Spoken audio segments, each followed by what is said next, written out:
February 2nd. Thanks for joining us on ARC Rochester. I'm Abby Fridman. And I'm Stephanie Joseph. We've got a lot to get to this morning, but first we want to get a look at some of the news headlines you need to know. All right, we're continuing to keep our eye on an incident out on 590 this morning, causing some significant traffic delays.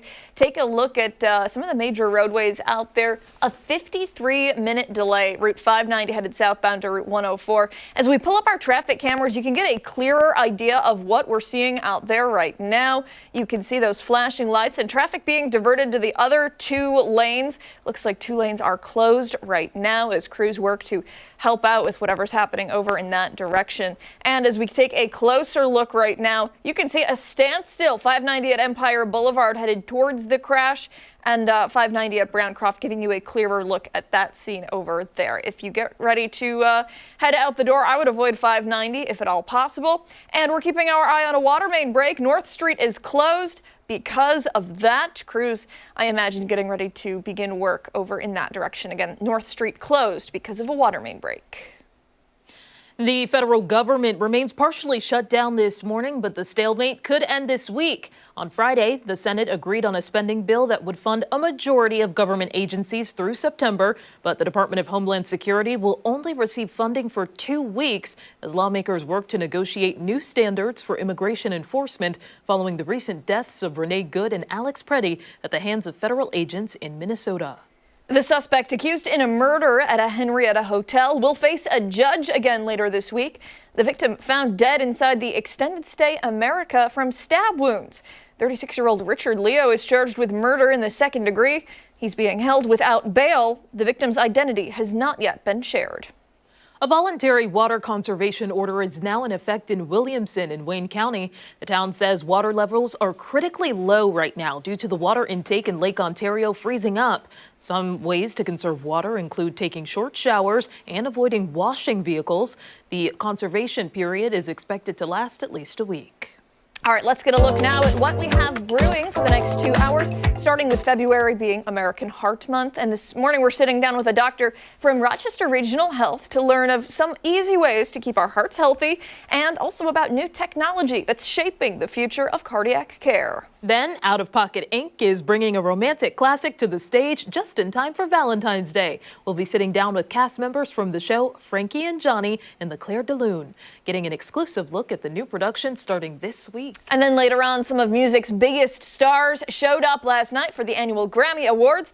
In case you missed any of those big moments, we've got you covered. We'll check in with a Rochester-based music journalist, Bruce Pilato, who's live from LA breaking down the awards. But before all of that, we do want to get a check of the forecast. And this morning, we're going to be seeing that sunshine come out through the clouds today. Always good news. And apparently 6 more weeks of winter. Yeah, really. Yeah, that's it. We're stuck. We're just going to see this winter-like weather hold, especially this week. This week is going to be another week kind of like what we have been seeing, up just a little bit numerically, but really not a huge change in the feel. We're starting off right now with 3 degrees. Now, we did see a good amount of clearing overnight, but notice now we have seen clouds fill in just a little bit temporarily. They will open up a bit throughout the day, so we will get back into some sun, but may help to slow down our rate of increase with some of these numbers for the initial part of the day. But we're seeing a wind chill of 12 degrees below zero. A lot of air temperatures holding somewhere in the single digits right now. Notice a pretty good scattering in numbers. Some of the areas that have cleared out overnight but then have seen the clouds fill in have seen those temperatures drop back pretty well. Others that have kept the clouds a little more consistently have kept temperatures just a little bit higher. But it's going to be tough to get temperatures to move all that much this week. We'll be in the mid-20s today. Likely some sunshine does make a return. We're just seeing a little temporary cloud cover fill in now. We'll see an early low of 11 tonight, maybe a night when we see temperatures drop off really a lot initially, and then as clouds build, that temperature levels off a little bit, may even gain a little bit from that early low of 11. 28 for tomorrow. We drop back a little more into Wednesday and Thursday, probably some low to mid-20s then. Staying in the 20s on Friday, have to watch more of an area-wide snow that may try to pass by as we head into that time period. And then the next shot of cold air comes in as we head into the upcoming weekend. Likely highs in the single digits. We'll see some lows that could even drop down below zero for a few places. But overall, that theme is cold for the longer term and probably even more so as we head into the weekend. But at least today we'll see some sun, so we'll leave it on that note that at least we're going to see it look a little more positive, but still that definite winter-like feel is going to hold on for the next week. Focus on the good. And also, we were talking about this earlier. It's the last month in meteorological winter. Yes. So after February, I mean, things have to get a little bit better, right? It's got to go Technically, somewhere. There's yeah. only one way it can go, right? This is very At least true. I hope. Yeah. All right, Marty, thank you. Sure. Let's go off the top now. We'll start with some of the things that have piqued our interest. I'll start things off this morning. Sometimes we see or hear really wild takes on social media, whether it's something totally off the wall, like when Google said that Daniel and I were married, or something that's maybe a little believable, but still not true, like a famous celebrity dying, even though they are very much alive. This is a take on social media, and it's stirring up quite the controversy. We're going to head now to Memphis, where communities all across the South are still recovering after Winter Storm Fern. That's what the National Weather Service has called it. We know those southern states aren't used to wintry weather like we are. Snow and ice can shut down those areas for days and even weeks. Well, in Memphis, 2 city council members have claimed that the snow that came from that storm was fake. Council members Pearl Walker and Yolanda Cooper Sutton shared social media posts this week claiming that the flakes that fell from the sky and onto the ground were not real. Instead, they claimed they were man-made. The reasoning? Well, the snow wasn't melting when they tried to melt it with an open flame. There are a few different instances where one council member tries to light a chunk of ice on fire and it doesn't drip, or then it starts to turn black. The flame, yeah, you can see that right there. The flame hit the ice pack and then turned black. The texture of the snow, also reasons for doubting the validity of it. The council member said she wouldn't use it to make the viral snow ice cream. Have you seen those? Yeah. Yeah, she said she wouldn't use it for that and said it felt grainy and hard, not like what they normally experience in Memphis.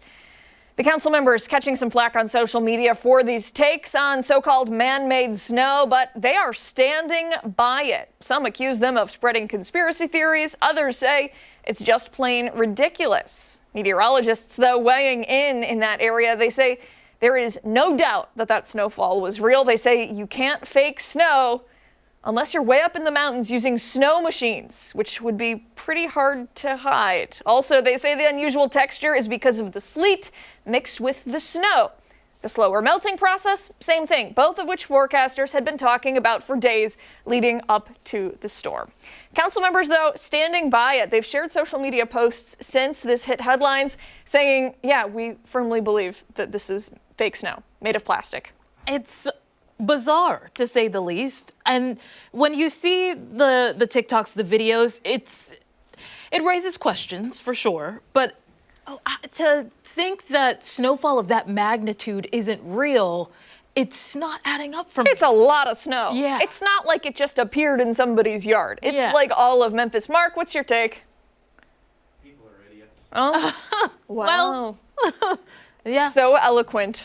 Beautifully said. Very simple. Yeah, but they're getting very defensive in the comments. Yeah. So I guess if you've got a take like that, you've just got to double down. And I was gonna pull some viewer comments, and then I was like, you know what? I think you can use your imagination. Yeah. Like, That's for sure. people are kind of rolling their eyes at this one. Yeah. Maybe A just little off base. A little little off off base.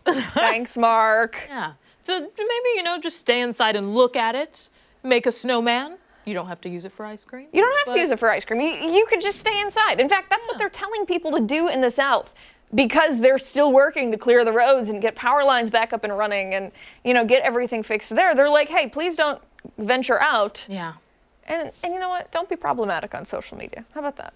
And I do wonder if maybe the salt, maybe some got mixed in, like if that could have anything to do with it. I don't know. Yeah, There has I mean, to be an explanation. I was reading a couple articles, and everybody there, the meteorologists, I should say, they were talking about how typically it's like that light, puffy powder, right? Like that's what you call it in snowboarding, like powder. Yeah. And it's like, you throw it in the air and it's like confetti. Well, this is not. This is like heavy, wet snow. And they're like, this can't be real. But that's what we have here, right? It's like it melts a little bit and then it freezes again and then it gets hard. And if you throw it at somebody, it hurts like heck, Yep. right? Yeah, that's what they're dealing with. It's nothing new to us, but a lot of them haven't seen it there. Good luck to you guys. Yeah, seriously. Turning now to my story, and this one is for the procrastinators. Now, there's a new trend that's helping people check things off their to-do list without delay. And I actually found this courtesy of the New York Post. It's called Admin Nights. According to the Post, it's defined as low-key hangouts where friends can get life admin tasks done together in the same room. So, what's a life admin task? Well, it's something that we can all relate to. Those are chores or little things that need to get done, but we just push it until later. Some examples include making appointments, higher stakes like filing taxes, or even canceling subscriptions. The Post even spoke to a professional about the root of procrastination. Getting started is often the hardest part, but according to a counseling professor at National University, that's all it takes to continue. So when you add another person to the mix, the professor says it creates focus and follow through. Some journalists say admin night goes beyond adulting and tackles the need for social connection. It's also a way to learn more about your friends and leverage their skills. Very important, especially for taxes. The Post cites one reporter from the Wall Street Journal who said that endless micro obligations are keeping people apart, not solely blaming phones. I thought that was really interesting. Yeah, that is interesting. Businesses are jumping on the bandwagon as well. The Post says Omni Boston Hotel is hosting admin nights at its restaurant. There is an added perk. They have themed cocktails like the Inbox Zero Martini. Interesting. People are sharing their thoughts online, of course. Gabriella, we'll see if we can pull it up here, is calling admin night a, quote, game changer for procrastinators. She goes on to say, quote, fun vibes make it stick and folks swear it's life-altering. Who's in? And if you're like me, you may be thinking that this sounds familiar. Admin nights have become the new study groups for adults, if you will. Some people were critical of the new trend. This user right here said, quote, it's so dumb, just do your taxes like an adult alone. Jeez. So what do you think? Well, their username is I am sad, I love you. I think, maybe that's why they're sad, because they're alone, because they're being mean. Yeah. I just don't like that. I am not a procrastinator. I'm not. If I have a to-do list, I'm all over it. Have I done my taxes yet? No, but that's because I just haven't had the time. But I really try not to procrastinate. Yeah. I would say when it comes to cleaning, and if I'm making a certain type of food that I know is going to require me to like clean the sink extra or a bunch of time, I'm going to push it off. Okay. I don't know that admin nights would help me with that. But it's always great to just have someone else there. I'm the type of person where I grew up either having my mom or sister in the room and it was always something's going on, it's loud. So I like having a bit of noise around me. Having other people there is great. So yeah. I don't know. I think that when you're doing stuff that's challenging or stressful and you surround yourself with people who are supportive, it makes it a lot easier. Yeah. So one of my best friends, Chrissy, she's in grad school right now. And we'll all hang out at one of our houses, and sometimes she'll bring her schoolwork to do. And I mean, she's taking part in the conversation and she's still working, but I don't know, it's, you kind of like get to be a cheerleader a little bit for her. We all need that, especially, I feel like nowadays people always talk about the loneliness epidemic. Sure, yeah. So this is kind of a way to tackle that. Absolutely. Yeah. All right, stick around. We still have so much more to get to this morning on ARC Rochester. When we come back, we're checking in with Mr. Chris Lopez. He's live from RIT, getting a preview of their upcoming talent show. Hey, don't forget that you can watch us on the go wherever you are. We're streaming live on the 13 Wham YouTube channel and foxrochester.com. ARC Rochester returns after this.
RIT students are known for their tech smarts and innovative minds, but many of them also have some serious skills in the performing arts. Yeah, this Friday, those multi-talented students get the spotlight they deserve at RIT's Performing Arts Showcase Ovation.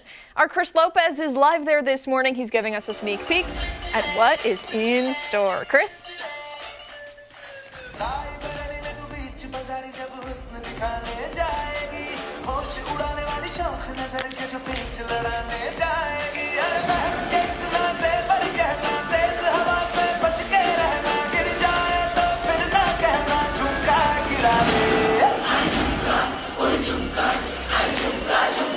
What chunga?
That was a blend of different music and I think different dancing. I'm here with Tanya, Zindaki. And then you are in that group. You're the vice president. Did I get that right? Co-president. Okay, Yeah. co-president.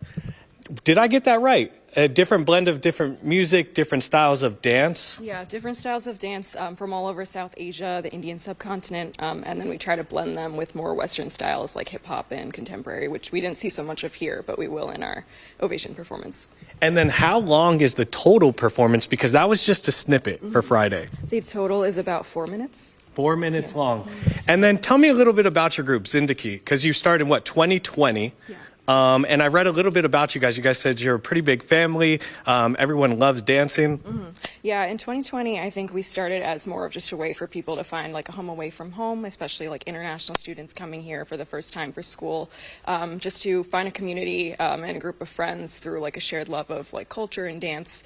And now, in more recent years, though we try to stick to those original values, we are trying to move more into the competitive dance space. And if you guys win, how you splitting the money? We would probably put it just towards our team budget for Okay. costumes and props and stuff like that. Let me talk to some of the team here. Good morning, good morning. Did you guys know the sun started to come out when you guys started performing? That was amazing. What, are you guys, when you guys are performing, you guys are out of breath, so I'll try and pick. When you guys are up there performing, have you guys ever done a competition like this before at all? This is our first time competing in Ovation, but we Okay. have competed in other stuff in the past. Specifically, it's called RBDC, which is hosted by Velocity, the urban dance crew here on campus, and that's a regular competition that we participate in. We're hoping to kind of expand to more stuff across the state of New York and hopefully even bigger than that. But this is our first time at Ovation, so we're pretty excited. I was going to say, how are you guys feeling going into this on Friday?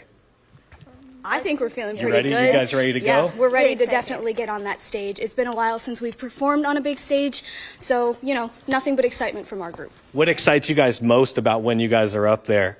What do you guys thrive off of? I think it's about the energy with the audience, when you hit a certain part of the choreo and then the audience really relate to you, whether they're not really culturally aware, but still they kind of feel the vibes. I think that's where it kind of feeds off to a dancer of how and why we perform. And I think you wanted to add something, right? That's what I meant, like audience and the energy from the audience, that's what we thrive for. And then if they know nothing about Zindaki at all or the fusion or anything, what do you guys want the audience to take away from your performance? Just a shared love of art and dance. Honestly, even if you don't understand the music, art is a pretty universal language, and we think dance is too. And so we just kind of want to share our love of dance and art with everyone around us, and we hope that that resonates with the audience. Well, congratulations for showing up bright and early on television. That was an incredible performance. I wish you guys luck. And then you guys, the money's going back to the club, so that's pretty cool. Check them out, 6 o'clock to 8 o'clock. Friday, it's free. So please show some support. You guys hyped? Back to you guys in studio for now. We got Uno Mas, and I've talked to these people before. They did Smooth Criminal on the cello 2 years ago. There's going to be something different coming up next. That was so cool last year. I'm not going to lie, though. Each one is more impressive than the next. Like, I don't know how they're able to top it, but, I mean, the one that we saw in the 7:30 half hour was great. This one has been obviously really fun, and the next one's going to be great, too. Can't wait. Thank you, Chris. All right, don't go anywhere. When we come back, it is this morning's weather trivia. Meteorologist Mark McLean joins us after this.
Welcome back. Meteorologist Mark McLean joining us now.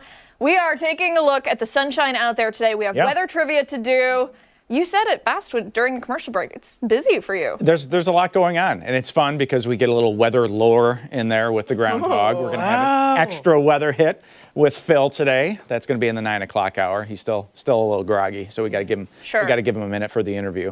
So let's play off that theme for weather trivia. Let's go down the Groundhog Day route for weather trivia in Rochester today. What is the snowiest Groundhog Day on record for Rochester? There's Phil, by the way. Hi. He looks great. Yeah. He's holding up. He holds up, right? Was it 8 inches of snow, 14.2 inches of snow, 18.3 inches of snow, or 26.1 inches of snow? Question. Yeah. Is this how much snow fell or how much was on the ground? This is how much fell. On Groundhog Day? Yes, on the day. Otherwise, I'm sure we've had some doozies out there. We've got a bunch of snow out there now. Yeah. Stupid amount. It is. Now, at the airport depth, it's only 9 inches officially, but it's the side of your driveway, the sidewalks, it just piles up, and it's just stacking up and up and up out there. It's depressing. It really is. To say the least. You know what? I because it's been every single day, I just go outside and I just clean it off. Yesterday, I raked some of the snow off the roof just to get outside, like literally just to get out of the house. Yeah. Wow. Yeah. I mean, that's where I'm at with it. Yeah. You and me both. It's been interesting. It's been an interesting winter. And something else that Phil saw in the sky, first, I guess we show his prediction. Where is he? Where is he hiding? There he is. Oh, this is so fun. You Look knew at you you. were going to get 6 more weeks of winter whether you wanted it or not. Jeez, you really kind of made him. But I was a little holding out pudgy there. hope for spring. Yeah. Yeah. Well, like you said, technically, March is meteorological spring, so I guess you have that. This is what Phil saw in that sky this morning. It just set in the west sky. The full snow moon. So cool. Isn't it cool? The name there, I can barely read the from this distance, named because heavy snowfall and harsh winter conditions typically experience during the month. Okay, I got it. Yeah. Yesterday at 5:09, it was full, so there'd be plenty of that moonlight once again overnight tonight, although the moon will be coming up, I believe, an hour later. So it'll be in that 6 o'clock hour. Interesting, the visibility actually just did dip a little bit at the airport, 8 Mile. That's still A-OK, but we saw some of our traffic reports there earlier. There's some other maybe non-weather related slowdowns out there. Feels like -10. And it's 4 degrees with the southwest breeze. It did get sub-zero in some spots that had a lack of cloud cover last night. It feels like it's -12 in Dansville, so it's another one of these bus stops where you're going to need just about everything to cover up. There's been a huge jump. I just posted a video to Facebook. Someone shared from Irondequoit, the view of Lake Ontario. It was ice as far as your eye could see. Wow. And the northeast side of Lake Ontario now up to about 35% total ice coverage. So that's a pretty good amount for Lake Ontario. The entire Great Lakes now up to 54.6. All of Lake Erie, of course, frozen over, and even the big lakes. Look at Huron and Superior there, starting to show quite a bit of ice, this brutal Arctic air. And even a little bit of lake effect off the Finger Lakes southeast of Rochester. You see that little action there down towards Binghamton, no big deal. Just kind of novelty stuff for us to look at. But satellite radar back to the west, that's the next weather system. It's going to push this area of high pressure out of the way, increase cloud cover later tonight and into Tuesday, and even the chance for a few passing snow showers on Tuesday. But this is nothing like what we experienced a week ago. I just want to stress that. Remember when we were all coming in and the snow was flying and we had a foot of it and it was all over western New York? It's funny how fast our weather memories fade. But planning forecast has teens this morning, low 20s at lunchtime, mid 20s in the afternoon, still frigid. Overnight tonight, we're going to drop back to about 11. Look for that bright moonlight once again, southwest. 3 to 8, and there he is. I guess it's not as harsh. Today's going to be the first day. Get this. Today's going to be the first day in 10 days that the air temperature is going to go above 20. Wow. That hasn't happened since 1979 here. Snow showers, 28. We don't see the air temperature going above the freezing point of water for the next 2 weeks. And if we add that stretch on to the 9-day stretch that we've already experienced, we'll be in the top 5 list for the number of days below freezing consecutively in Rochester's history. I'm really tired of breaking records. Yeah, I was just about to say. What month was like the rainiest month? There was one of them where it just rained like every stupid May day. and June, and that one day in June, remember the garden turned into a swimming pool? Oh my gosh, I do remember. The lack of a garden, it hadn't even been built yet. I know. Hole. It was just the hole, and we were flooded out. We had over 3 inches of rain just in one day. Yeah. We had 11 inches of rain for both of those months combined. And then we didn't get a drop of rain all summer. Yep. Fall, it dried out, and it was the driest on record. Yep. And here we go, now winter going to another extreme, said maybe February of 2015, we're going to push you aside and go for, Actually, the last week of January, if you took the average temperature of the last week of January, it was the coldest on record ever. It was an 8-degree average for that period, for January 24th to the 31st. 8-degree average.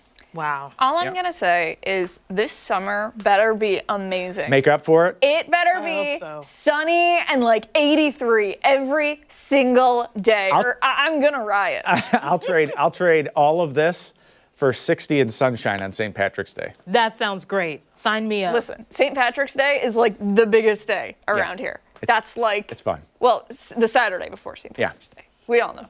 All Yep. right. And hey, 46 days to go. We got the count up till here. spring. Yeah. And I'm then... excited and nervous. Ashley, we could use a little Yule log too this morning. Why are you nervous? 4 degrees outside. My allergies are terrible here, and Stop. so I just have to, it's when I have to remember to consciously take the Zyrtec each and every day. Oh, wow. And hopefully it won't be like the first year. There we go. Now we fixed it. Quite See? warm. Now it's fine now. Nice and toasty. Nice and toasty. All right, Mark, thank you. Yeah. Hey, we still have much more to get to this morning on ARC Rochester. We're back after this.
Monday morning. Thanks so much for staying with us here on ARC Rochester. February is American Heart Month, making this the perfect time to check in on our heart health and learn more about preventative care. Yeah, from small everyday choices to the latest advancements in cardiac technology. We're joined now by Dr. Randy Green, the Executive Medical Director of the Rochester Regional Health SANS Constellation Heart Institute. Doc, thanks so much for coming in. Thanks for having me. Thanks for having me. Let's get right into it. Before we talk about all the advancements and all of the great work that's being done, why is it so important that we make note of Heart Health Month in February? Well, I think to lead off, about 700,000 people each year die of heart disease in the United States. It's the #1 cause of death. And it's preventable. You know, in many ways, there are so many things that we can do before we begin to experience the symptoms of chest discomfort or heart failure to prevent that. And so it's a great opportunity in February to look at what we're doing, the lifestyle choices we're making, the people frequency with which we're seeing our primary care physician or our cardiologist to prevent heart disease. And as you said, this is something that's preventable. What is a way that people can be more proactive about checking their heart health? Sure. So I think #1 is just recognizing that we all have individual health histories and family health histories and sort of gauging the likelihood that we may have heart disease. If you're one person that has, premature heart disease and relatives, first-degree relatives, you're at higher risk. Even if you're not, there are lifestyle choices we can make. Avoiding sedentary lifestyle, eating the right healthy diet, and all those resources are available online. If you have diabetes, if you have hypertension, if you have dyslipidemia, those are all things that we can change just with diet, but also if we're aware of those, making sure we have frequent follow-up with our primary care physician or our cardiologist. If you are going to your doctor and they say, okay, you are showing signs of, congestion or whatever, is that something that is reversible? If I decide I'm going to make a complete and total lifestyle change, can I get back on track, or is it something where from now on I have to monitor this? Yeah, you're always going to have to monitor it. If you begin to experience any type of symptoms of heart disease, you're going to be monitored forever. Can we reverse it? Yeah, I'm not sure we can completely reverse the pathophysiology, but we can sure reverse the symptoms. We can stabilize heart disease with medical management. By the time you get to me as a cardiac surgeon or one of my interventional colleagues, it's a little too late. We've missed the opportunity to really change how your lifespan is going to go as you work through having heart disease. And there have been some medical advancements over time that may help with someone who may be towards the extreme end for sure. What have been some new introductions to technology that have sort of helped in that space? Yeah, I'll address two. As I mentioned, I was down at our national meeting over the weekend, and I was interested in the renewed enthusiasm for minimally invasive surgical approaches to heart disease. So we talked about by the time you sort of get beyond prevention and you're into treatment, doing big surgeries, sometimes 3 valve changes through a series of very small incisions using a robot and better imaging techniques. And so I think just what we're doing surgically and in the cath lab, the way we're treating heart disease is really changing to get patients back to full functionality, back to work quicker with less pain. The other big one, in my opinion, is something called CT-FFR. And that's an imaging technology that won't replace cardiac catheterization, which is an invasive procedure, but is something that we can do in an outpatient setting or very quickly with a very high level of sensitivity and specificity to say if you have a normal one of these studies that's essentially a CT scan, you probably don't have coronary artery disease, avoiding a catheterization in many cases, which is it's an invasive procedure. Explain for us, if you don't mind, the recovery process compared, the minimally invasive procedure compared to maybe something that was in place 10 years ago. Sure. So the 10-year-ago approach is the one that was in place since 1950, which is a full median sternotomy, which is unavoidable in many cases. There are certain things we have to do through that operation, and it saves lives every single year. The opportunity to do 1, 2, 3 valve replacements, a bypass surgery through a series of very small incisions. We're talking about like 1 centimeter incisions using advanced imaging and robot. We're able to accomplished that. And I heard over the weekend, like I said at this national meeting, a triple valve replacement, patient went home 2 days later. So you say, how does that affect recovery? Are you kidding me? Usually it's 4, 5, 6, 7 days in the hospital after a straightforward operation through a sternotomy. Patients going home a few days later after the same surgical procedures accomplished with a robot. And I imagine too, like less painful, right? Compared to completely cutting open the sternum and digging around in there, right? Absolutely. Pain control is a big part of it.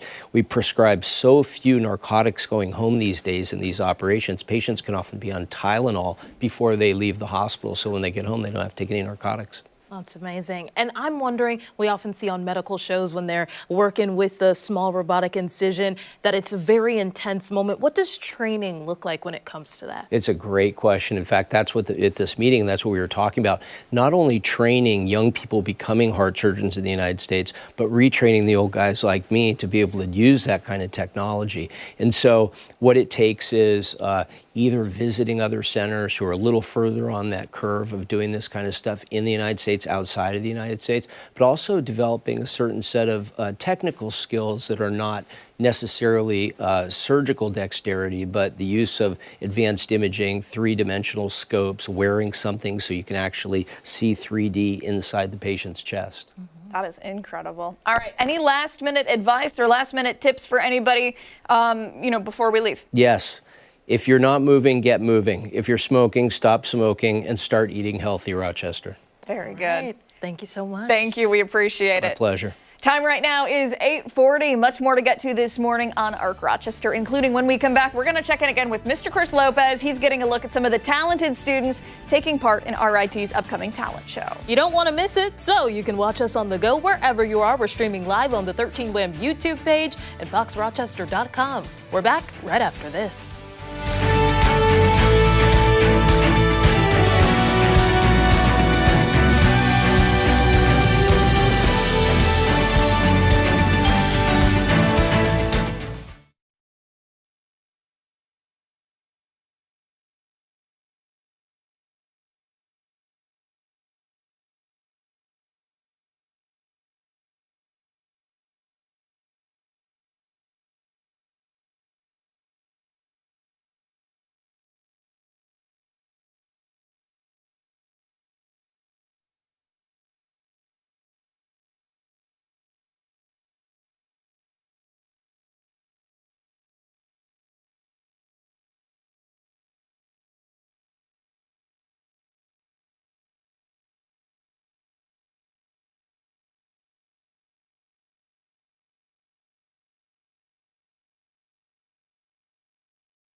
Welcome back. This Friday, RIT is turning the spotlight on its talented students with Ovation. It's a performing arts contest where creativity takes center stage. And get this, there are cash prizes up for grabs. Chris Lopez is there live for us this morning, chatting with some of the contestants and giving us an exclusive sneak peek at some of the exciting performances. Chris, we can already hear the sounds of some music. What's going on?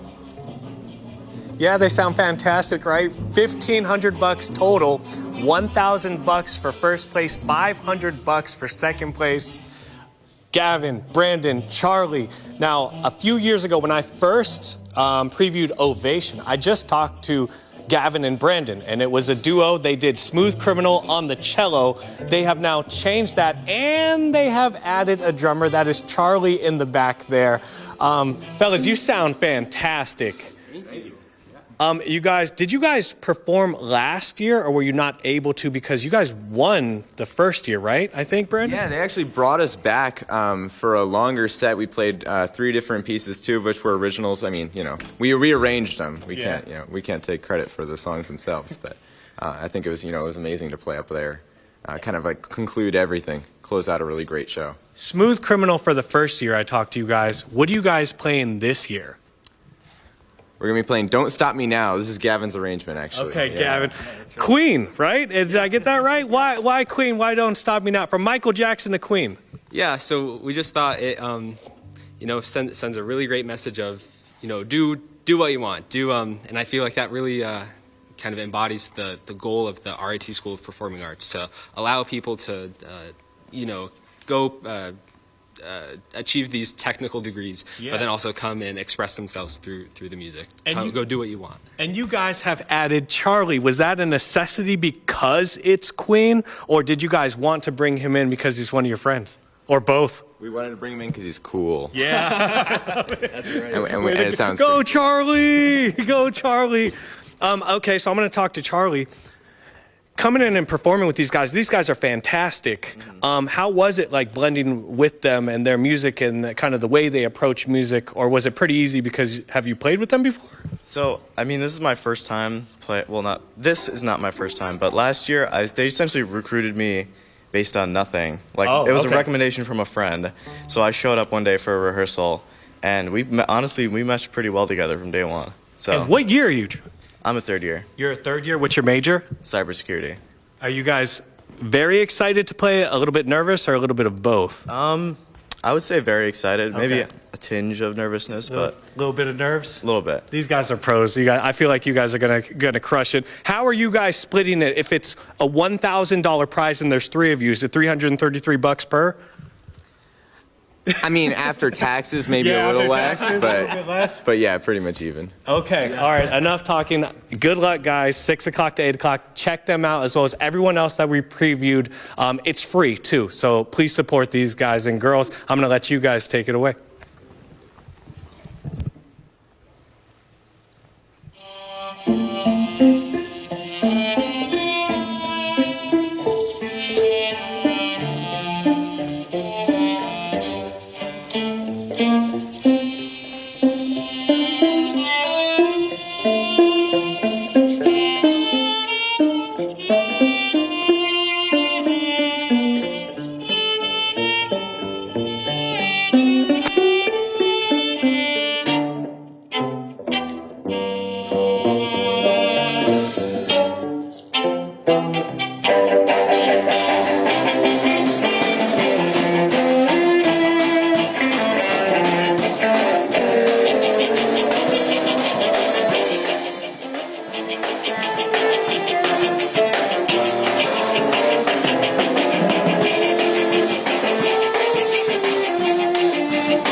We've seen them the past couple of years, and they do a fantastic job. All right, Chris, thank you. We appreciate it.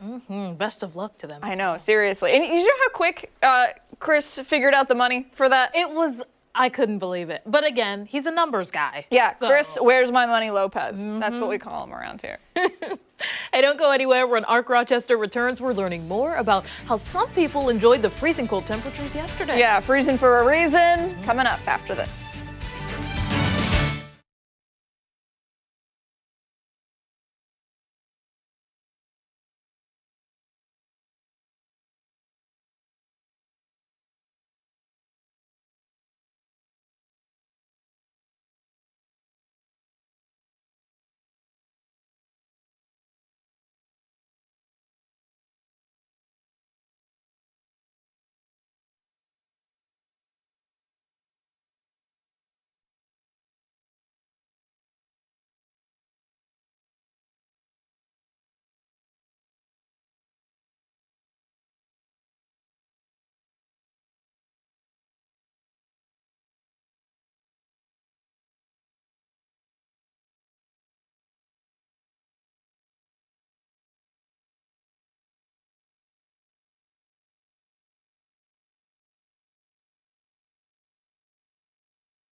50, thousands of people braved the cold yesterday, wading into Lake Ontario for the annual Polar Plunge, the event raising money for Special Olympics New York. Yeah, as 13 Wham's Daniel Finkelstein explains, rescue teams were paying close attention to make sure everybody had a very safe and fun time in the water.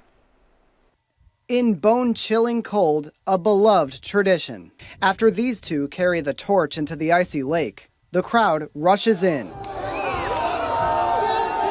This man, one of the first.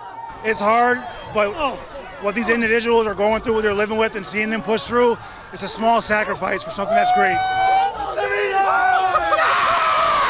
And much like in years past, some dressing creatively for the cold. I am your fairy godmother, bippity, boppity, boo. All of it a beloved fundraiser for the Special Olympics of New York. It's only been canceled once in 26 years. That was totally awesome! This year's frigid cold making no difference. The only year we did not do it was during COVID. Every other time we've been out here in the water. Watching intently from the water, members of the Rochester Fire Department's ice rescue team, who start by putting on a protective suit meant for mobility, warmth, and buoyancy. We've trained for the worst conditions. We've had conditions like this before.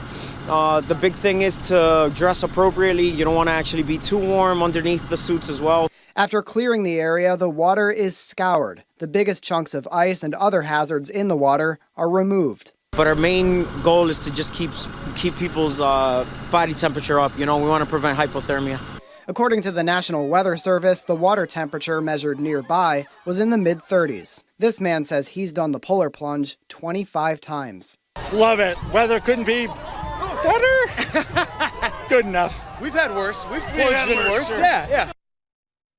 That was our Daniel Finkelstein reporting. Organizers tell us about 1,200 plungers raised $330,000 for the Special Olympics of New York. And if you'd still like to donate, we do have a link on 13wham.com. I love all of the different reactions when you see people get in and out of the water. Some of them, pure joy and excitement. Others, terror and fear and pain. I mean, it's entertaining, to say the least. That's for sure. I love the costumes, the get-ups that people put on, you know. People are in the spirit, at least they look positive. Yeah, when I did it, and I don't know if this is still the case, but you had to submerge your head. No way. That was the rule, otherwise it didn't count. Yeah, you see like people, they're like, you know, kind of dunking themselves in a way. But those ice chunks are sharp and painful. Oh, gosh. Glad that there's a thorough check through, you know. Yeah. That's important. You know, this story always gets so much attention on social media. It does. First of all, because it's a great cause. Second of all, because it's hilarious. Let's take a look at some of the comments. Dan writing in saying, I registered, woke up at 9, checked the temp, said nope, and went back to bed. Dan, come on, don't be a quitter. I don't blame you. Suzette said, one word for this, crazy. But great cause, nonetheless. Jennifer said, I would have gone under the water, dunked my head, only way to do it. It's refreshing. Get in and get out. Jennifer, I love the positivity. I'm sure it is refreshing, though, you know? You know, maybe a bit not warmer in the water, right? I don't know. What was the temperature of the water? Mark? 33. 33. So balmy. Yes. Compared to the outside air. Max says, and my mom gets mad at me when I don't have a coat on. Well, you should wear your coat, Mac. Yeah. Absolutely.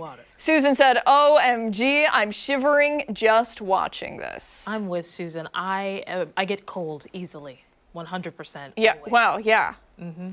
Nicholas adds, I took a year off from doing it, but I will next year. That's the spirit. Yeah, Nicholas, why a year off, though? Come on, buddy.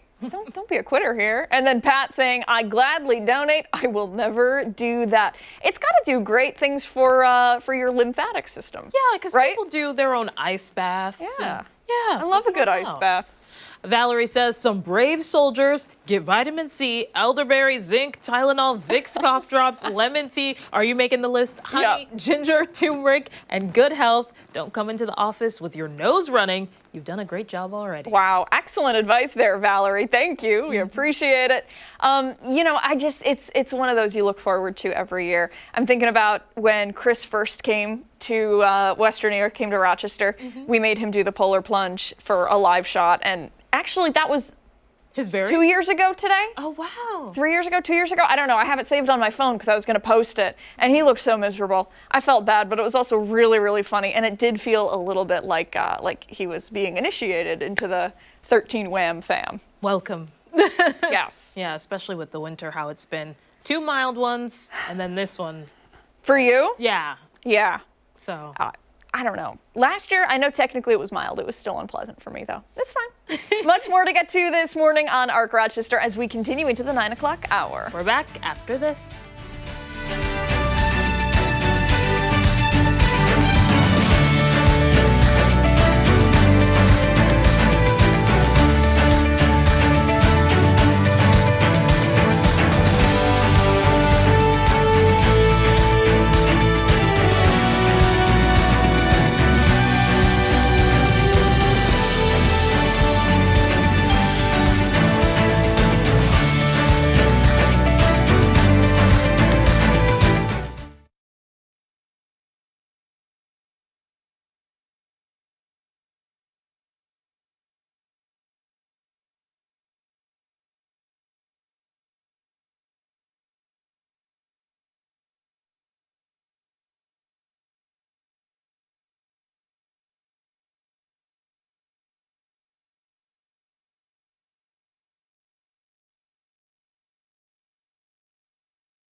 on this Monday morning, February 2nd. It is Groundhog Day. It is. Mark McLean's favorite holiday. Does it snow in outer space?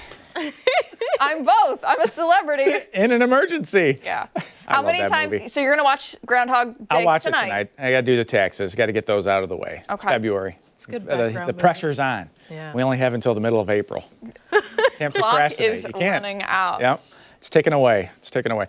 Speaking of Groundhog Day, that's the direction the weather trivia went for today. So check this out. What was the snowiest Groundhog Day on record for Rochester? And your choices are 8 inches of snow, 14.2 inches of snow, 18.3, and 26.1. And just to clarify, this is snow that would actually fall on Groundhog Day.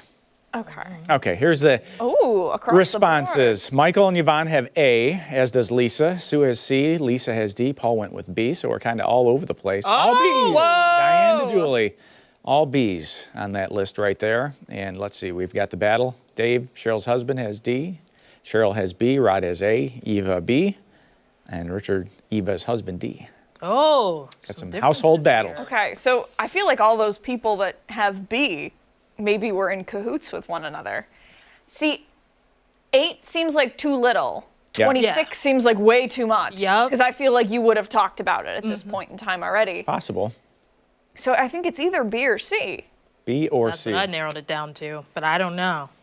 I would say, let's go with the B people. B? Oh, yeah, I'll go with B. Okay, B. And the answer is actually A. What?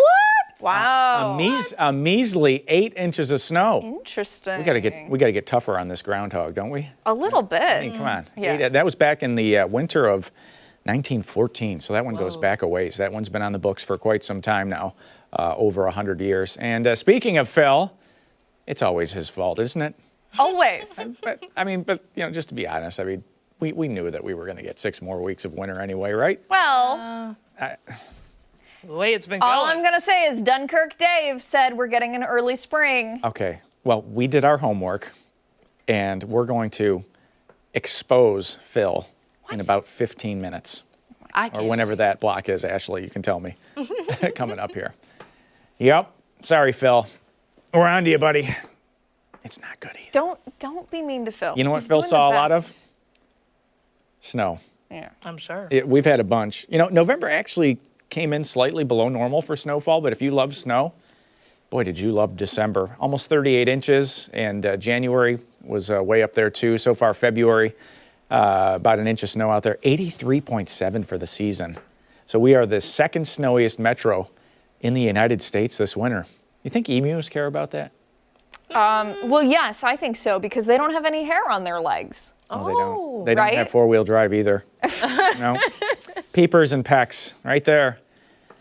The Australian birds are today's snowy paw outlook. What are they? They don't have paws, but they have Claws, maybe? Yeah. I'd have to look that up. I don't know. Dry, except if you have to walk through the snow. I don't know. Maybe theirs is matted down by now. Who knows? A few snow showers tomorrow, not a big deal.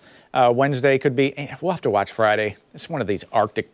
This is a real tough Arctic front coming through, and it's just going to depend on the timing. But when it goes through, we're going to have that kind of cold that we've been experiencing with 40 to 50 mile per hour winds. Doesn't that sound delightful? Friday night and Saturday. Yeah, Great. real nice. The Yule log will help us out, though. Yeah. Right? 6, that's why we need that Yule log this morning. You'll see it in a minute. 3 degrees in Dansville, 14 in Ontario, 13 in Brockport this morning. Nice to see some blue, though. Yeah. Is it uplifting enough, though? No. No? What do you think? It's just a couple degrees. And, Right? Yeah. The west-southwest breeze at 9 feels like -8. Visibility is at 9. And there was a little bit of limited lake effect southeast of Rochester off the Finger Lakes. Believe it or not, it takes a real tough winter for Seneca Lake and Cayuga Lake to freeze over. These lakes are exceptionally deep, hundreds and hundreds of feet deep. I think actually Seneca might be 1,000 at some points. One of the deepest freshwater lakes there is. And because of that, they're always open for business for lake effect. You can get lake effect off the Finger Lakes. Satellite radar has a little bit of snow back in Michigan. It's not going to be a big deal for us, but We'll put some back in the forecast for Tuesday, just some generic snow showers. We don't think there's going to be any big accumulation from this, but overnight tonight with the clouds, it won't be as harsh. So that's one of the nice parts about the forecast for tonight. We're not going to wake up and it's not going to be 0 tomorrow morning, but 24 by the afternoon. Nice to see a number in the 20s. If you like the snow, obviously that's cold enough that it sticks around. Could catch some limited lake effect there. Lakeside into Wayne County, we'll watch that into Wednesday. But the hour-by-hour forecast, the first time we'll crack 20 degrees in 9 days. Bring out the confetti. Yeah, Right? seriously. And like the shorts at this point. That's a feat. And 33 degrees. The last time that we were above freezing 10 days ago, it was only 33. So even at that, that stretched quite significant. And the extended forecast, there's Phil showing up one more time for us. Upper 20s tomorrow, low 20s on Wednesday, and some snow showers around Thursday. Again, if there's an impactful weather day, could be afternoon and evening on Friday. We'll have to watch that Arctic front on its way. And this is one of those ones where you can just watch the temperature drop. You know, if you stood in front of your thermometer, it's one of those big, and it will come through with a burst of snow too. They always do. And then we'll just have to wait and watch to see where the lake effect sets up. But the visibility will be impacted too, obviously, with the snow that we have on the ground will be whipping around, plus any bonus snowfall that we get with that front will be blowing around. So it could be an interesting little weather event heading into the weekend. Wow. That Saturday, the 9, it's just so disheartening. But you're inside. You got all the stuff for your Super Bowl party on Sunday. You're just cleaning the house, lounging around. Are you offering to come clean my house? That's really nice, Mark. Thanks. Actually, I need the driveway shoveled, if anything. So. I can settle for the driveway. Okay. Yeah. All right. Yeah. Good stuff. And you'll be back in a little bit to talk more about Yeah, we're going to be talking about Phil. Cool. Yep. Good. All right, Mark. Thank you. Exposing Phil. Much more to get to this morning on ARC Rochester. When we come back, a special look at the upcoming production that is coming to the stage at Out of Pocket Inc. And don't forget, you can watch us on the go wherever you are. We're streaming live on the 13-Man YouTube page and foxrochester.com. We'll see you after this.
Pocket Inc. is continuing its 18th season with a romantic production that's funny, honest, and perfect for Valentine's Day. This morning, we're going behind the curtain, taking a closer look at the show, Frankie and Johnny and the Clair de Lune. From where we're joined now by artistic director and cast member Stephanie Russa and cast member B. Anthony Gibson. Good morning to the both of you. Thanks for being here. Thanks for having us. If you don't mind, for somebody who's unfamiliar, give us the premise of this show.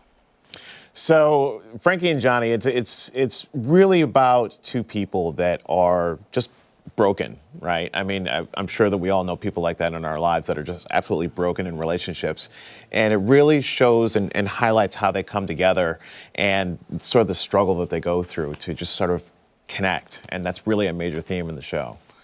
And what is it like to tackle a topic like that in this way? There's some funny moments, but also, you know, it's a pretty serious type of topic. Well, it's actually pretty interesting, actually. It's funny because we're in the final rehearsals for it, and, you know, we're still finding, you know, new ways to sort of emulate that relationship and sort of bring those characters to life. And it's been interesting, to say the least. Yeah. We went to space, and we just moved into space for the first time last night. So just getting used to, hey, we now have a bed. We now have this that we didn't have before. So. Very good. And tell us a little bit about the characters that you play.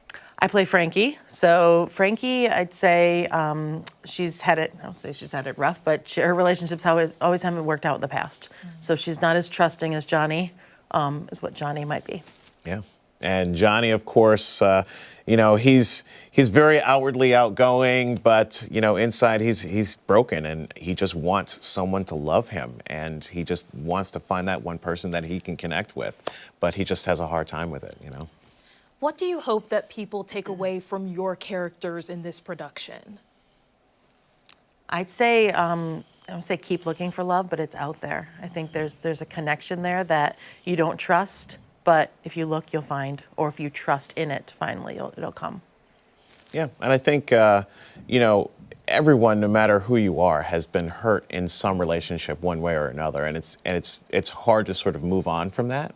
And what I hope that people take away from it is that they find that courage to move on and just find that one that makes them want to connect. It sounds like a great show, and we've been saying it all morning, and I even want to say it was in the description leading up to this production, perfect for Valentine's Day. It might seem pretty self-explanatory. Yeah, it's a love story, but why specifically is this the perfect show to, you know, mark the day of love?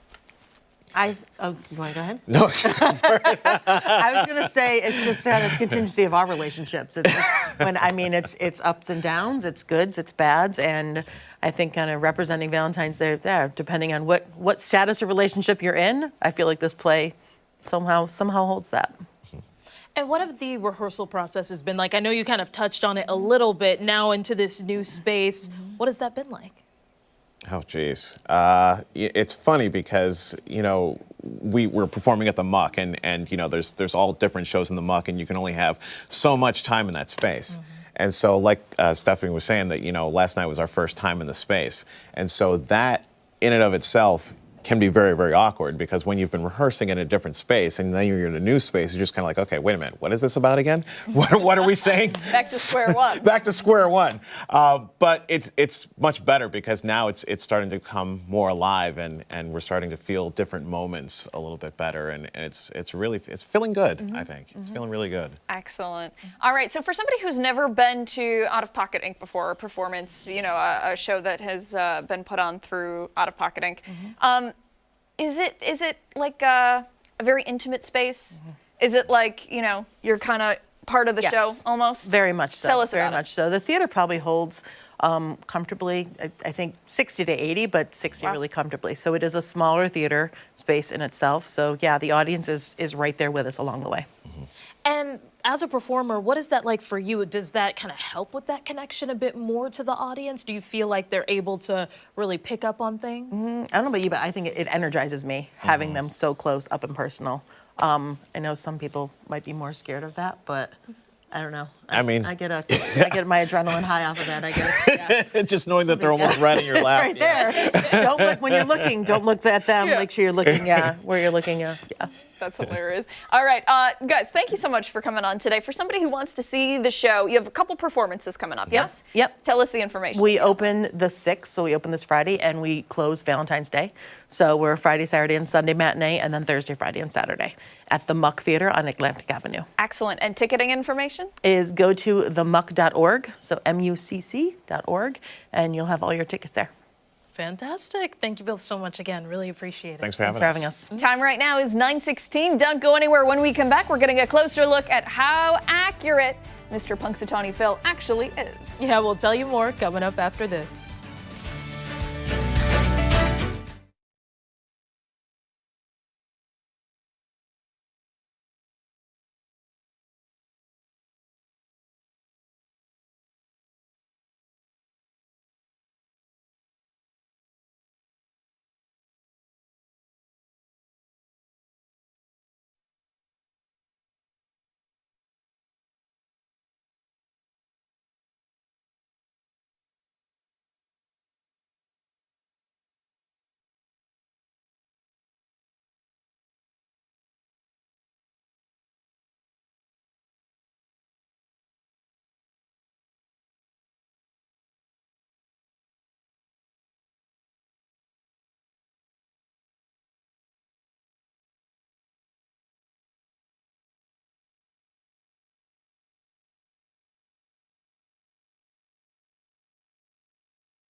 It is Groundhog Day, which means Punxsutawney Phil is back at it again, making his famous prediction for our weather for the next 6 weeks. Yeah, and in case you missed it, here's Phil's official prediction that he made just about 2 hours ago. We look to the future and not just the past. So I suppose this party could use a forecast. It is my job this February 2 to look to the skies and report back to you that there is a shadow here on my ground. 6 more weeks of winter abound. He's got the sign amazing. upside down. That's amazing. It is. I love like the booing. What a and party. The yelling. Yeah. It was a party. Absolutely. I mean, they start at like midnight. The night before. Wow. Yeah. That's crazy. It is crazy. Loud for that time of day, I guess. You know? Yeah. Think about it. Ooh. Yes. So what's it like I mean, you've actually covered this event live before. Sure did. Uh-oh. I see the teeth are grinding at this point. Well, yeah. No, it was fun. It was weird, but it was fun. That was your view? Yeah, well, that was like way up at the front. Okay. There were thousands and thousands of people there. Oh. People go all out. Those were signs that people made, glowing in the dark, costumes, and like just the most extravagant stuff. That was me interviewing Phil. Ignore the mic flag. But yeah, that was an exclusive interview one-on-one with Phil. Unfortunately, I do not speak Groundhogese, so I had no idea what he was saying. But, you know, a great conversation. It was one of the weirder 48 hours of my life. Yeah, like, I can imagine. You know, the whole town revolves around Groundhog, like one specific day. Yeah. And there are monuments and statues and like Groundhog Day songs playing in the streets. Oh, no. And you're like the movie? But like 10 times crazier. Does he drive pretty good for a quadruped? You would not believe it. Amazing. Amazing. We went right off the cliff and I didn't feel a thing. Mark, wake up the next day and do it all over? All over again. I can understand why he went crazy. This is Mike Catalana's, by the way. He's pretty cute. It's from Caddyshack. I felt it was appropriately themed for this, and the Punxsutawney Phil, the official mug, right? Wow. There you go. I like that. I just got a magnet. Cakes and steaks. Cakes and steaks down there. Groundhog Day is like your favorite movie. Yeah. I know a lot of meteorologists though that hate Groundhog Day. Yeah. Very much. Like the day in general. How do you feel about it? It's there. It's there. It's there. Okay. He's going to do whatever he wants to do. We have the Phil forecast, right? You just saw the video.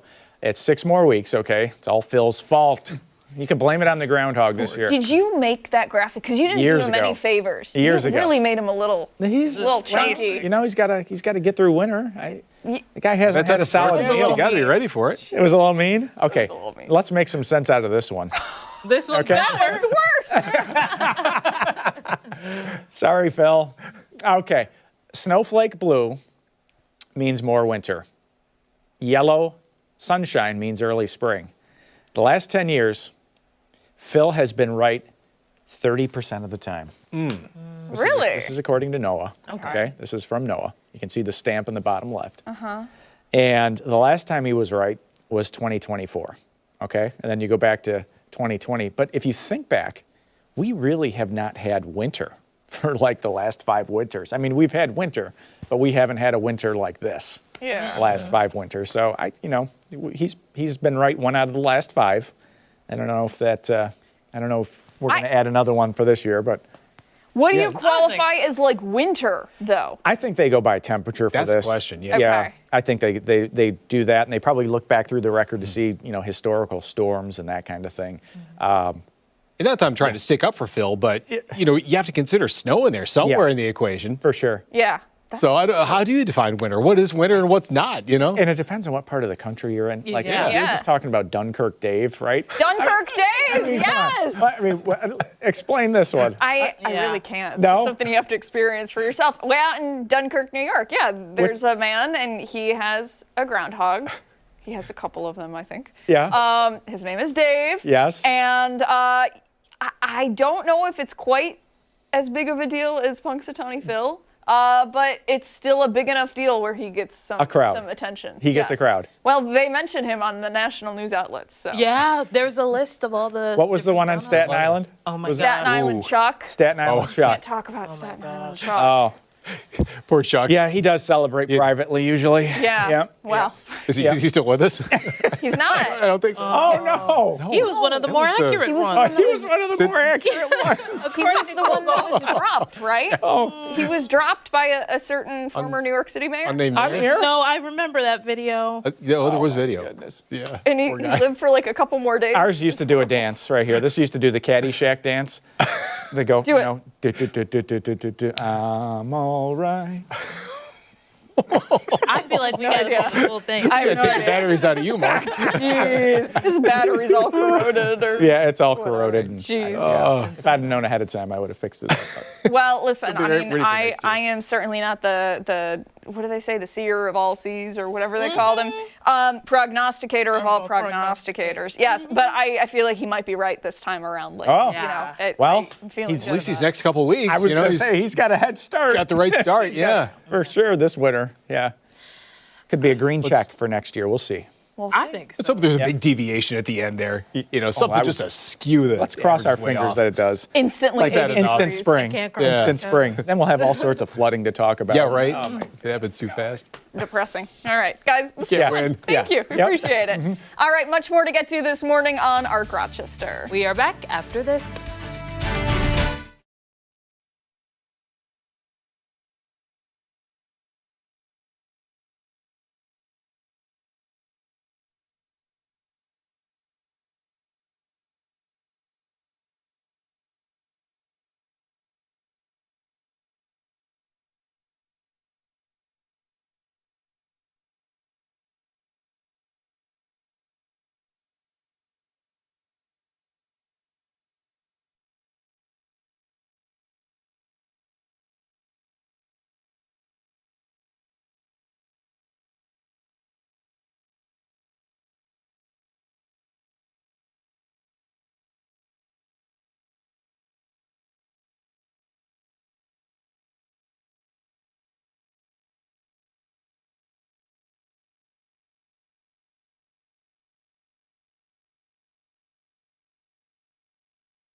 9:27 on this Monday morning. Thanks so much for staying with us here on ARC Rochester. We're turning now to music's biggest night, the Grammy Awards in LA. Yeah, CNN's David Daniel has a breakdown of the big winners and some history-making moments. Bad Bunny, debí tirar más fotos. An overwhelmed Bad Bunny warmed up for the Super Bowl by accepting 3 Grammys, including Album of the Year. I'm gonna say, Eyes Out. We don't hate them. We love our people, we love our family, and that's the way to do it, with love. Immigration was also on the minds of Song of the Year winners Billie Eilish and Phineas. No one is illegal on stolen land. And Best New Artist winner Olivia Dean. I guess I want to say I'm up here as a granddaughter of an immigrant. I'm a product of bravery, and I think those people deserve to be celebrated. Jelly Roll celebrated Jesus after winning a trio of trophies. Jesus is for everybody. Jesus is not owned by one political party. Jesus is not owned by no music label. Jesus is Jesus, and anybody can have a relationship with him. Talk about a trailblazer. A lengthy in memoriam segment featured Reba McEntire's first ever Grammys performance. And all-star tributes to Ozzy Osbourne and to D'Angelo and Roberta Flack. I feel like making love. Kendrick Lamar! The night's biggest winner was Kendrick Lamar with 5 awards, including Record of the Year, giving him 27 lifetime, passing Jay-Z as the Grammy's most awarded rapper. So I appreciate y'all. God is the glory. Love y'all. In Hollywood, I'm David Daniel. And for more on last night's awards and some of the biggest moments, we're joined now by Rochester-based music journalist Bruce Pilato, who is live from LA with us this morning. Good morning to you. How are you doing? I'm sure it was a late night for you. Yeah, no, it was good. I got 3 hours of sleep, so I'm very happy with that. I can function. It was a really interesting Grammys, really incredible the way they put it together. What people don't realize is the mechanics behind a show like that, with so many people, so many moving pieces, and it was completely live television last night. So I was very impressed with the way they pulled it off. I want to talk about some of the performances, just little snippets of it here and there. It looked like such a high energy show, and it seemed like the other people in the audience and the other performers were really, really enjoying it. In your mind, what was like the best or maybe even the top 2? Well, you know, I'm a little bit older. I wouldn't necessarily run out and buy a Sabrina Carpenter CD. But I have to tell you, you know, everybody was at the top of their game. It's over 1 billion people watching this show, and they pull out all the stops. Some of the stuff was over the top. I didn't get what Lady Gaga was doing per se, and I think a lot of people just kind of sat there and said, "What's this all about?" But you know, it's about change and evolution, and the Grammys today are not the Grammys that I started going to. This is my 35th time I've been covering the Grammys. Wow. And, you know, for a long time, it was an older generation's show, and it featured a lot of these legendary people that were on year after year, Stevie Wonder, Paul Simon, Tony Bennett, stuff like that. That's not the case anymore. The music industry has changed and evolved, and so has the Grammys. For sure. What did you think of the tributes? I know that we were able to see some of those greats like Lauryn Hill, for example, I believe Reba McEntire as well. Do you think that that was an appropriate way to honor those musicians that we've lost? You know, it's interesting that you should say that because a lot of legendary people have died within the last couple of years. And just this past year alone, you know, you had Brian Wilson and you had Sly Stone and of course, Ozzy Osbourne. And they made that like really kind of like the big finale of the show. The last part of the show was all these different tributes to people, and it was okay. They for many years they would just run their picture and say these are all the people that died. We used to call it the death reel, but now they've turned it into performances, and it was okay. I loved what they did with Ozzy. I mean, that was a super group with the guys from Guns N' Roses and the drummer from the Red Hot Chili Peppers. And then, of course, they had Post Malone, who was a Syracuse native originally and actually lived in Rochester when he was very young. So it was interesting to see him, basically doing Ozzy. What was one of the big surprises of the night when it came to people taking home the awards? Did you go in with a mindset of, here are the ones I think are going to win, and then, were there any surprises? Well, you know what? There wasn't anything earth-shattering. It wasn't like last year where Beyonce won Best Country Album. I think that threw a lot of people for a loop, and there were a lot of traditional country fans that just didn't get that. What's interesting about the Grammys is it's a week of events, okay? It starts like on Wednesday, and there's a lot of big charity events. There's the Clive Davis pre-Grammy gala. So a lot of what we saw last night on the television had kind of been going on for the Grammy members and the people that were attending for the last few days. So we saw similar tributes. They had another Ozzy tribute at the Clive Davis event, which involved Jelly Roll performing with Machine Gun Kelly. So there wasn't anything earth-shattering on it. What I think's interesting is that there's a lot of different music that's being played at the Grammys, and there's 86 different categories. There was 3 hours before the television show even started. This thing started 3 hours earlier in Los Angeles, and a lot of these awards don't get televised because they can't do it all in a 3-hour show. And I'm wondering what your thoughts were. I know you said nothing that was groundbreaking, but some of the nominations you could think, it's really close, neck and neck. I'm thinking Best New Artist, for example. Glad Olivia Dean took it home, but Alex Warren also had a pretty big year. Were there any categories where you were like, this was a close one? Well, Best New Artist was a tough one. I wasn't able to call that one. I didn't think Olivia Dean was going to win. Not because I didn't think she was the best, but because, she was up against some people that had a lot of exposure. That was my favorite segment of the whole show, was where they showed the 7 people or 8 people that had been nominated for Best New Artist. That was all done on live television, and they had those artists all over the building. Some were backstage, some were in the hallway, and it was all broadcast live. And how they pulled that off, the execution of that was amazing as far as I was concerned.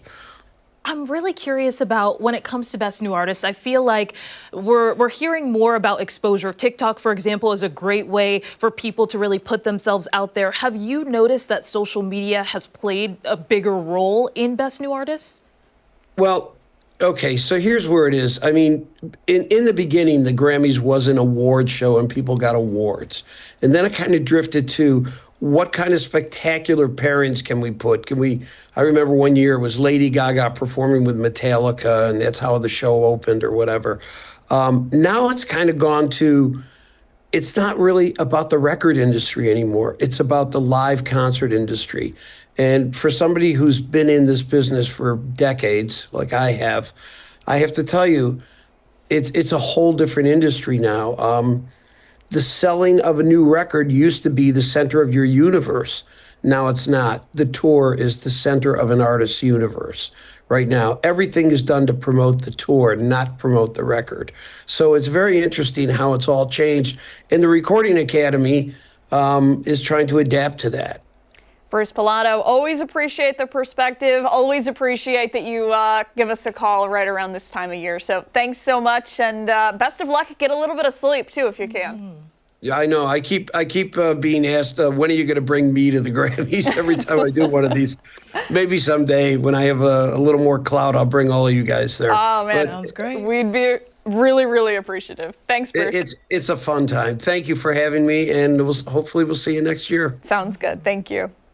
Stick around. We have so much more to come here on ARC Rochester, including when we come back. We're heading into the kitchen this morning for this spatchcock fun. Yeah, and don't forget, watch us on the go wherever you are. We're streaming live on the 13 Wham YouTube channel and foxrochester.com. We'll be right back.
Spatchcock Funk. And they got that nice tan going. They looking hot. Then we're gonna take some of our champagne mignonette, right? We're gonna drizzle that into our dish. We're gonna hit it with a little bit of cilantro too, because we like some of that flavor on there, and the color is cool. And then finally, what we're gonna do for a little more color, we are gonna take the zest, some orange.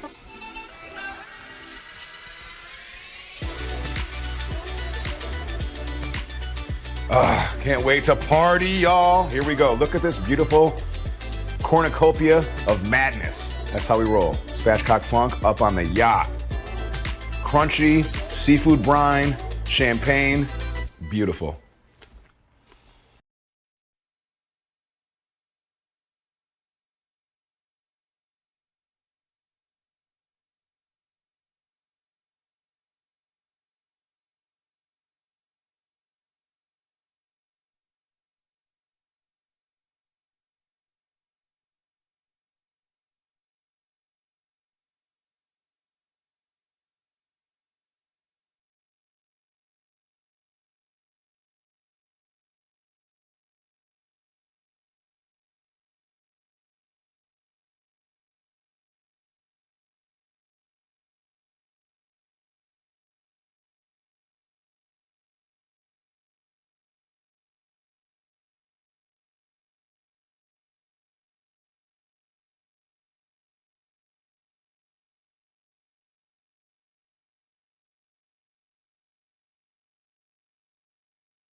Welcome back. It's time to see what's trending this morning, starting with a new toy that's going viral, all because of a manufacturing error. A horse plush is becoming a bestseller in China due to its sad expression. Oh, buddy. The company that made it said the toy was originally made in error after a worker sewed a smile onto it upside down. The owner of the shop had expected to issue a refund to the customer who bought the toy. However, it went viral online.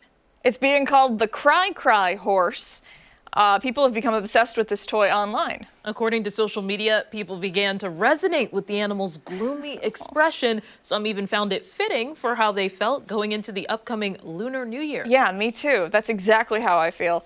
The toy company has surged production to meet demands, most of which come from other countries right now. Interesting. Around 20,000 units were ordered after the post went viral, the factory expanding from 2 to more than 10 production lines in 48 hours.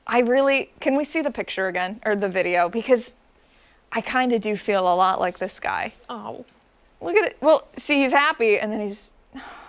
sad. I feel sad for him, but, like, me too. Don't they have those stuffed animals where you can turn them inside out, and, like, they're happy on one side and they're angry on the other? I'm sure they do. They went viral. Oh, yes. Ashley's saying the octopus. I think it was during COVID that those went viral. I feel like I did a story on that. I don't know. Either way. Me too, buddy. Me too. Yeah. Sad. All right, we'll move along now to a special. That wasn't sad. All right, we'll move on. It looked like an error, and, I understand the sadness. We're making the best with the cards we're dealt. Exactly. Stuff. That's it. Yeah. We'll move along now to a special way to treat your loved one for this Valentine's Day. This year, more than 200 Waffle House restaurants across 22 states will turn into reservation-only candlelit diners. Ooh, switching gears from their usual all-hours breakfast and diner fare, they are giving couples the ultimate romantic night out. Complete with white tablecloths, romantic music, dimming lights, and other special affordable touches, the experience is said to be intimate but still true to the chain's signature hospitality. Guests can expect the familiar menu they love, including all-star specials, waffles, eggs, and hash browns, with some restaurants offering small themed twists or decor for the occasion. This year marks Waffle House's 18th year of offering their very special Valentine's dinner event, and the tradition dates back to when a Georgia Waffle House first began taking reservations for those who flocked to the diner on February 14th. Couples can make their reservations now on the website. Just look for the section titled Meet Me Under the Yellow Sign. Oh, that's so romantic. By the way, the closest Waffle House offering this is Warren, Ohio, a short drive just about 4 hours away. I've always wanted to go to one, and I saw a TikTok, one of the food bloggers that I follow, she went there for the first time in South Carolina, and she ordered a bunch. And even the staff there was like, we can tell you're a first timer because no one does that. No. But they have some interesting options. Love a Waffle House. For us, at least, we would always go like on school trips because they were always there. We'd only stop at the ones if one of the F's in waffle had was blinking out or was completely blacked out. I don't know why, but it was like, it was the thing that we did. Yeah. I don't know. I love a Waffle House though. I haven't been in like probably 12 years, but iconic. Yeah. Truly. Had me at waffle. Yeah. All right, let's move along to some hot new offerings, starting with Tabasco, adding a little spice to your beauty routine. Okay. The iconic hot sauce brand is collaborating with Sephora to create a limited edition lip gloss collection. According to the company, the unexpected partnership brings heat to the beauty world with a gloss designed to shine, moisturize, and also give a little volume. The collaboration features Sephora's outrageous plump volume effect lip gloss infused with chili pepper extract and formulated to help moisturize lips for a visibly plumper look. This is a horrible idea. Inspired by Tabasco's brands, the Tabasco brand legendary sauces, the collection is available in 4 shades with escalating levels of plumping intensity. Oh, wow. Jalapeno is a clear green tinted gloss that applies ultra discreet for those who prefer a subtle tingling sensation. All right, so Sriracha offers a warm, translucent brown tone that's smooth and balanced with a juicy kick. Tabasco Red brings the heat with a bright, spicy red and glossy finish. And Extreme Heat turns things all the way up with a daring, clear black gloss accented by plum highlights for the most fearless beauty lovers. These are some bold colors. They really are. Yeah. I think I would need to see them on. I don't think it's like full blown, but like hints of purple or black. It's definitely a collector's item. The set comes with a collectible case inspired by Tabasco bottles, along with a key ring and chili charm. The set has already sold out, but Sephora is releasing each of the shades separately for about $20 a piece. That's more than a bottle of Tabasco. Seriously. Those who have tried it have given some mixed reviews. Some say it's a fun feeling. Others say it gave them a rash. Yeah, I can see why. It just sounds like it would really, really, really hurt. Like if your lips were even a tiny bit chapped. Yeah. And like, I mean, just from talking so much in this job, like I feel like mine get really chapped. Yeah. I feel like it would burn. Yeah. I understand there's this new obsession, I guess you could say, or interest in plumping glosses, plumping products. Yeah. And I kind of worry that this could take it too far. You know, so here's the thing. All right, so we'll overshare. So I'm like really self-conscious of my smile because it's so crooked. And for like the longest time, I would try to like use plumping lip gloss just on one side of my mouth so that it didn't look quite as crooked as it actually is. No. It didn't work. All it did was make me look crazy because it would like pop. I've seen the videos, but I've always wanted to try it, but I feel like it would look overboard. Yeah, it's you know what? Whatever. Just don't put hot sauce on your mouth. I feel like that should just be like common sense, but whatever. What do I know? Clearly nothing. No. We'll turn now to another hot product. This one, we're actually going to try. Okay, so here we go. It's Arizona iced tea, and they've launched a pretty surprising new line of drinks, all in partnership with Mike's Hot Honey. The beverage brand teamed up with the sauce to create a limited edition lineup of sweet heat flavors. Use that one. The partnership is described to push flavor boundaries and give fans a totally new, refreshing twist. The partnership reimagines 3 of Arizona's iconic drinks with an unexpected kick of chili pepper infused honey, spicy green tea with Mike's Hot Honey, and spicy mucho mango juice cocktail with Mike's Hot Honey. Also spicy watermelon juice cocktail with Mike's Hot Honey. I thought there were 3. The drinks are available in select retailers nationwide. We're going to try 2 of the 3 that producer John was able to find for us. Thanks, John. Thanks, John. We've got the spicy green tea with Mike's Hot Honey and the spicy mango with Mike's Hot Honey. Which one do you want to go with first? I feel like Why so many cups also, Steph? I thought we were having some more people join. I thought so too. Oh, they're going to join okay, in final so thoughts. I'll just stack these up. All right. I mean, it smells fine, I guess. All right, we'll start with this one, Steph. This is just the green tea, the spicy green tea. Okay. All right, let's see. Do you like hot honey? I should have asked. I do, not a lot of it. It's good on a pizza, like something super savory, yeah. No, I don't really. It just kind of tastes like tea. It has a little bit of a tingle. Oh, there it goes. Yeah, afterwards. I kind of like it. I'm not mad about it. We have 40 seconds left. So hold on, Okay. let me get this out. Okay. It's like really cold. All right, and then this one is the mango one. Let's see for you. Thank There you go. Oh, it's definitely mango, for sure. That smells good. Oh, I'm not mad about it. Yeah. All right, we'll be right back with our final thoughts.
Hot honey. Time for our final thoughts. The boys are going to try it. So that's the mango one. Mango. Yep. All right.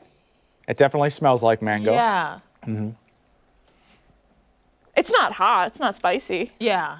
That's got good flavor. That's good, yeah. Yeah. It kind of hits you like after. Yeah, like 5 seconds in. Yeah, yeah, You feel yeah. a little bit of it.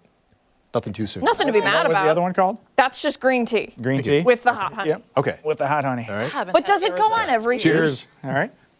That's what I want. It gets a lot, you know. I don't know. You can taste it more with this one, I think. Yeah. Yeah. A little bit more. The It's mango, very subtle, though. But Yeah. it's very subtle. I like the mango. I do feel like it kind of overpowers, but I'm not mad I love about hot it. honey. Not mad. They're both Love it. good. On pizza. You ever had pretzels? No. Pretzel not sticks? honey. No. That sounds good. Honey mustard and pretzels. That's the next segment. We gotta go. That does it for us here on ARC Rochester. Join us again tomorrow morning starting at 4:57 on 13 WHAM ABC. Much more live local news coming up later. 13 WHAM News at midday. Bye.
we'll have visitors in... Run it back.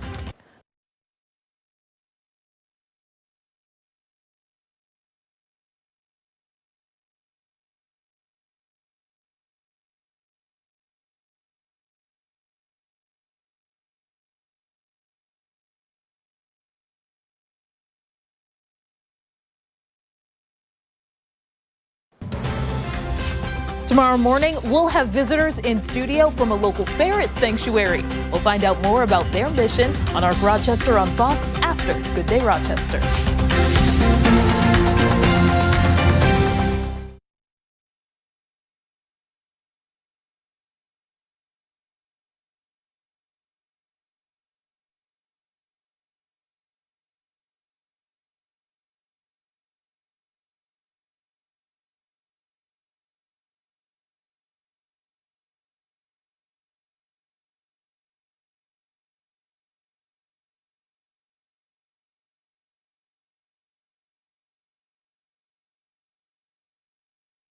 It's time to pick the Rock Top Pet, and we'll be with several contenders tomorrow morning, live from the Verona Street Animal Shelter on Good Day Rochester and ARC Rochester on Fox. Good Day Rochester starts at 5 on 13 WHAM ABC.